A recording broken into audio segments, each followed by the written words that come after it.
Even from the passenger side of her SUV, Janet Slaughter has a good vantage point on what Pittsburgh roads look like.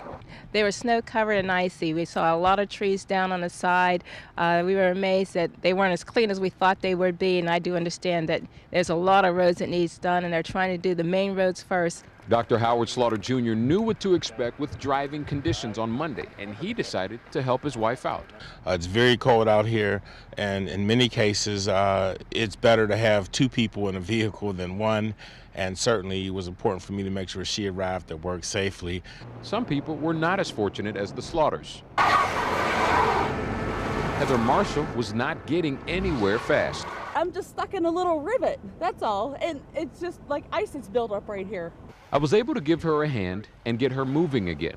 Cherie Doherty's minivan is her only mode of transportation. Her van, along with other cars on Avery Street, is buried in up to 2 feet of snow.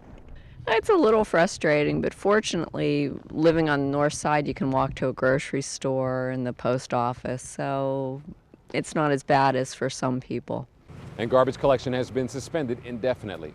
Reporting from the north side, I'm David Hall, KDKA-TV News.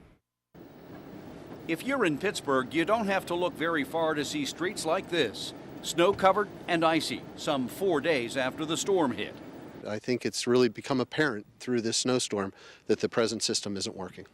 You don't have to convince City Councilman Bill Peduto that many streets aren't plowed, because he lives on one. But it's not just his street he's worried about. Even our primary roads like 5th Avenue, Ellsworth Avenue, Highland Avenue really are impassable at this point. Peduto, like many others, has concluded that our snow removal system failed badly. What went wrong? I think we got out of the gate late. I think that the plows should have been out there between 8 p.m. and 8 a.m. and we could have been able to deal with it with smaller trucks. Our pickups can't push 20 inches of snow. Now the councilman says Carnegie Mellon University is offering its services to provide a new smart system snow removal plan that will allow all of us to view snowplow locations online. Meantime, City Council's forming a task force to determine what went wrong during the great snowfall of 2010. This is why we're starting this task force, is to actually see exactly where the breakdowns were. And like I said, I've had people calling me for 4 days and some people are still stranded, so to me that's unacceptable. But Mother Nature isn't about to wait for a task force to be formed or a new smart technology system for snow removal. As more snow is already coming down tonight. Paul Martino, KDKA-TV News.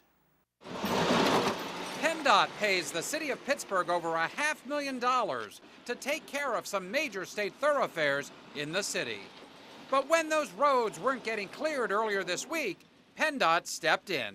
This is an unprecedented disaster. 20 to 24 inches of snow falling on the Pittsburgh region, and the city of Pittsburgh definitely had some challenges in this situation. PennDOT's Jim Struzzi says some major state roads were snow covered. So on Sunday evening, when the city came to us to ask for some assistance, we agreed to help.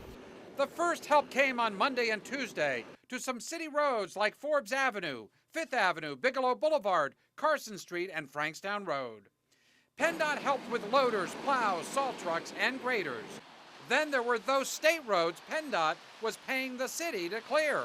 A lot of these routes within the city limits, because of the challenges they faced, the city simply wasn't able to keep up with them. And PennDOT, in the best interest of the traveling public, wanted to do the right thing, so we went in there and agreed to help them clean up some of the problems that they were having. That includes roads like Sawmill Run Boulevard, Washington Boulevard, Boulevard of the Allies, the 10th Street Bypass, and East Street. One city street that got a lot of criticism was Sawmill Run Boulevard, Route 51, a major thoroughfare for a lot of South Hills residents.